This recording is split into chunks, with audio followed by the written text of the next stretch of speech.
ಹಾಸನ ಜಿಲ್ಲೆಯಲ್ಲಿ ಜೆಡಿಎಸ್ ಹಾಗೂ ಬಿಜೆಪಿ ಮೈತ್ರಿ ನಡುವಿನ ಒಳಜಗಳ ಮತ್ತಷ್ಟು ಬಿಸಿಯಾಗಿದೆ. ಪ್ರೀತಂ ಗೌಡ ಪರ ಹಾಗೂ ಜೆಡಿಎಸ್ ಪರ ಹೇಳಿಕೆಗಳು ರಾಜಕೀಯ ವಲಯದಲ್ಲಿ ಭಾರಿ ಚರ್ಚೆಗೆ ಗ್ರಾಸವಾಗಿದೆ. ಜೆಡಿಎಸ್ ನಾಯಕರು ಪ್ರೀತಂ ಗೌಡ ವಿರುದ್ಧ ಪರೋಕ್ಷವಾಗಿ ಟೀಕೆಗಳನ್ನ ಮಾಡಿದ್ದು ಈಗ ಮೈತ್ರಿ ರಾಜಕಾರಣದ ನಡವಳಿಕೆಯನ್ನ ಪ್ರಶ್ನಿಸಿದ್ದಾರೆ. ಜೆಡಿಎಸ್ ಜಿಲ್ಲಾಧ್ಯಕ್ಷ ಮಾಜಿ ಶಾಸಕ ಲಿಂಗೇಶ್ ಡೈರೆಕ್ಟ್ ಅಟ್ಯಾಕ್ ಮಾಡಿದ್ದಾರೆ. ಕಳೆದ ಲೋಕಸಭಾ ಚುನಾವಣೆಯಲ್ಲಿ ಪ್ರೀತಂ ಗೌಡ ನಮ್ಮ ಪರ ಇದ್ರ ಅಥವಾ ನಗರಸಭೆ ಚುನಾವಣೆಯಲ್ಲಿ ಅವರು ಯಾರ ಜೊತೆ ನಿಂತಿದ್ರು ಅನ್ನೋದು ಎಲ್ಲರಿಗೂ ಗೊತ್ತಿರುವಂತಹ ವಿಚಾರ ಅಂತ ಕುಟುಕಿದ್ದಾರೆ. ಇನ್ನು ಮೈತ್ರಿ ನಮ್ಮಿಂದ ಕೇಳಿ ಮಾಡಿಕೊಂಡಿದ್ದಲ್ಲ. ಹಾಸನ್ ಜೆಡಿಎಸ್ ನ ಮೂಲ ನೆಲೆ, ಬೇರೆಡೆ ಪರಿಸ್ಥಿತಿ ಹೇಗಿದೆ ಅನ್ನೋದಕ್ಕೂ ನಮಗೂ ಸಂಬಂಧ ಇಲ್ಲ. ಮೈತ್ರಿ ಇಲ್ಲದೆ ಇದ್ರೂ ಕೂಡ ಗೆಲ್ಲುವಂತಹ ಶಕ್ತಿ ನಮ್ಮಲ್ಲಿದೆ ಅಂತ ಹೇಳಿದ್ದಾರೆ.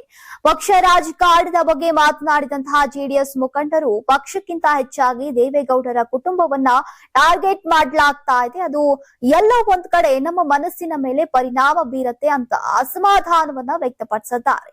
ಮೈತ್ರಿ ಗೌರವದ ಬಗ್ಗೆ ಎಚ್ಚರಿಕೆ ನೀಡಿದಂತಹ ಜೆಡಿಎಸ್ ಮಾಜಿ ಶಾಸಕ ಹಾಗೂ ಜಿಲ್ಲಾಧ್ಯಕ್ಷ ಲಿಂಗೇಶ್ ಅವರು ಮೈತ್ರಿಗೆ ಗೌರವ ಕೊಡದಿದ್ದಲ್ಲಿ ಅವರ ವಿರುದ್ಧ ನಾವು ನಿಲ್ಲಬೇಕಾಗತ್ತೆ ಅಂತ ಪ್ರೀತಂ ಗೌಡಗೆ ವಾರ್ನಿಂಗ್ ಅನ್ನ ಕೊಟ್ಟಿದ್ದಾರೆ. ಒಟ್ನಲ್ಲಿ ಈ ಬೆಳವಣಿಗೆಗಳು ಹಾಸನ ಜಿಲ್ಲಾ ರಾಜಕೀಯದಲ್ಲಿ ಮೈತ್ರಿ ಸಮೀಕರಣಗಳು ಹೊಸ ತಿರುವು ಪಡೆಯುವಂತಹ ಸಾಧ್ಯತೆ ಇದೆ. ಹಾಸನ ಜಿಲ್ಲೆಯಲ್ಲಿ ಬಿಜೆಪಿ ಪ್ರಧಾನ ಕಾರ್ಯದರ್ಶಿಗಳಾದಂತಹ ಪ್ರೀತಂ ಗೌಡರು ಸ್ಥಳೀಯ ಸಂಘ ಸಂಸ್ಥೆಗಳ ಮೈತ್ರಿ ಬಗ್ಗೆ ಅಪಸ್ವರ ನುಡಿದಿದ್ದಾರೆ. ನಮಗೆ ಗೊತ್ತಿದೆ, ಮೈತ್ರಿಯನ್ನು ನಾವಾಗೆ ಕೇಳ್ಕೊಂಡು ಮಾಡಿರ್ತಕ್ಕಂಥದ್ದಲ್ಲ. ದೊಡ್ಡವರು ಹೇಳಿದರೆ ಅದನ್ನು ಪಾಲಿಸ್ತಕ್ಕಂಥದ್ದು ನಮ್ದು ಅಷ್ಟೇನೆ. ಉದಾಹರಣೆಗೆ ಹಾಸನದಲ್ಲಿ MP ಎಲೆಕ್ಷನ್ ನಲ್ಲಿ ಹೊಂದಾಣಿಕೆ ಮಾಡ್ಕೊಂಡು ದೊಡ್ಡ ಮಟ್ಟದಲ್ಲಿ, ಕೆಳ ಹಂತದಲ್ಲಿ ಯಾವುದೇ ಒಂದು ಪೂರ್ವಭಾವಿ ಸಿದ್ಧತೆ ನಡೆದಿರ್ಲಿಲ್ಲ, ಮತ್ತೊಂದಾಗಿರ್ಲಿಲ್ಲ.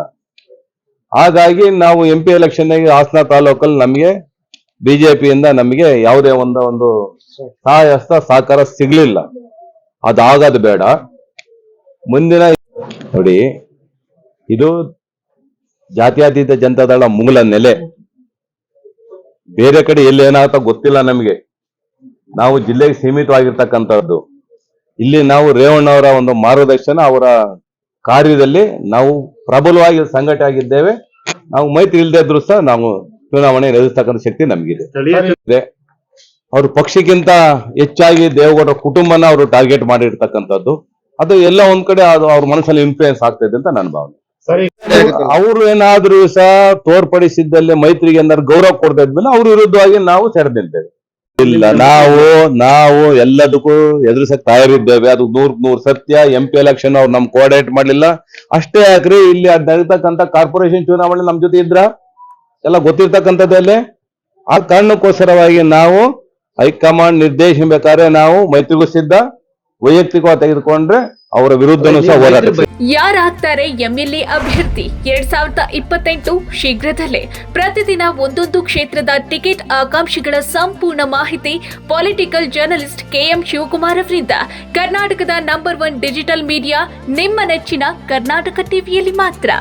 ನೀವು ಸಣ್ಣ ಆಗ್ಬೇಕಲ್ವಾ? ಅದು ಒಂದು ಉತ್ತಮ ಆಹಾರದಿಂದ ಸಣ್ಣ ಆಗ್ಬೇಕಲ್ವಾ? ಪ್ರತಿದಿನ ನಮ್ಮ ಜೀನಿ ಸ್ಲಿಮ್ ನ ಯೂಸ್ ಮಾಡಿ ಯಾವುದೇ ಸೈಡ್ ಎಫೆಕ್ಟ್ ಇಲ್ದಂಗೆ ನೀವು ಸಣ್ಣ ಆಗ್ತೀರಾ.